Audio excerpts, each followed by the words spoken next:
Hello, this is Shambhavi. Welcome to Satsang. Satsang is an ancient spiritual practice from India. It means being in reality together. I give Satsang live every Wednesday and Sunday night in Portland, Maine. This Dharma talk was recorded during one of our Wednesday night gatherings. Please visit jayakula.org to learn more about the teachings. You can find video satsangs on Jayakula's YouTube channel, and my books are all available on Amazon.com. Much love to you, wherever and however you are.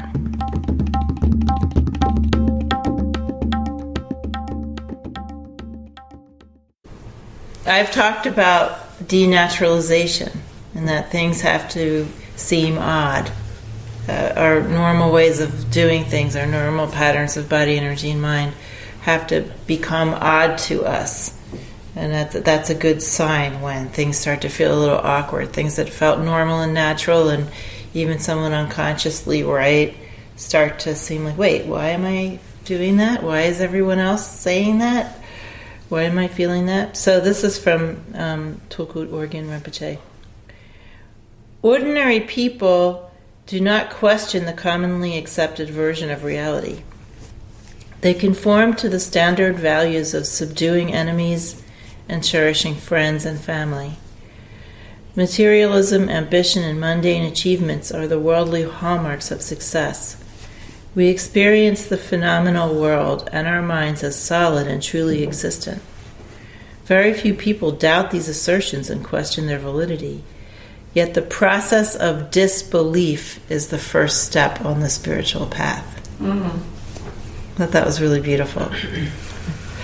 I've often talked about that this path not only doesn't require belief, but rejects belief.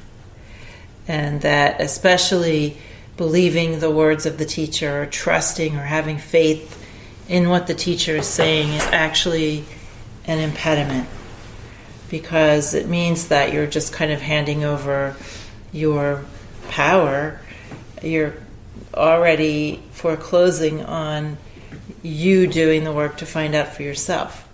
At the same time, there's something outside of either belief or disbelief or faith or skepticism. And that is the answer that comes from your heart, your own essence nature, when you hear something about yourself, about your reality, about the reality that is answered by something in you with a big yes. So that is beyond any idea of whether you believe in something or you don't believe in something. Because you can experience that yes, even when your skeptical mind is going, no!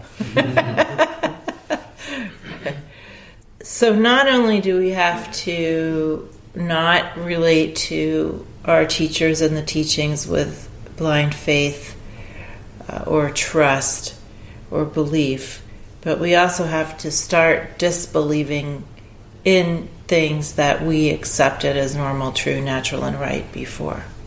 Beliefs, convictions, feelings about what is right and normal and natural and what is wrong and heinous and evil, what we need and what we shouldn't have, or what is the right way for things to be and not, that seem to us unquestionable. I heard the principal of the school in Florida where the shooting happened say something about that the shooter was pure evil. Mm-hmm. Now, there's a lot of people who would not question that. They would just think, of course. Mm-hmm. Right? Even most people would think that is a crime that should be punished with the most severe punishment, or that is a bad person who did that, or that is a person who is inhumane, outside of what we would think of as humanity. Right? So all of those are assumptions, and they're not just assumptions in a light-handed way, but they're deeply held convictions that people do not question. Yet, encountering a tradition like this, you might start to question that way of relating to someone who commits a heinous crime. Those moments happen when we step back and have a bigger view. So there you are doing your thing, and then all of a sudden it's like, whoa, and you're like looking at it from the outside, right? And you see how arbitrary it is. So there's another word for denaturalization, which is cognitive estrangement, feeling estranged from what never did seem strange before. So what happens when we stop doing those things, playing out those unconscious ideas about what's right and what's wrong and how we should be and how other people should be, is sometimes we don't know what to put in their place. But it just, if we keep letting go, it just arises naturally. You don't actually have to make up something to put in its place. It'll just happen. So just try going into those social situations where you don't know what to say without knowing. And just respond however you respond. Right? You don't have to plan. Any plan is just going to be more of the same, right? The fundamental experience of this naturalization of everything, as opposed to denaturalization, is this is how things are. And there's not a thought they could be different, or it could be otherwise, or this is arbitrary. Or there's a million ways that different people relate to this. Or on another planet, it's probably very different. There's not this sense of an otherwise. And I think when we move from denaturalization to denaturalization, our view gets bigger. We start to consider things could be another way, and then all of a sudden it's like, whoa, wait. That's kind of the draw of sci-fi. Yeah, exactly. And I think we've all had that experience. Like, if we're in an intense romantic relationship of some sort, or even a boring long-term relationship that is no longer very interesting, but we spend a lot of time with that person. If we go away on our own, like on a vacation, or we go visit relatives or something, or we go away for work, when we come back, suddenly that relationship seems a little strange. And there's like this period where we have to like get renaturalized, right? But there's actually more wisdom in the awkward, denaturalized feeling. The same could just even happen with going away and coming back to a job, or going away and coming back to a house, or things can seem strange when we go away and have a bigger, different experience. And then we come back to this more narrow experience, and it suddenly seems a little like a tight fit, or like awkward or strange. There's always a denaturalized, awkward period.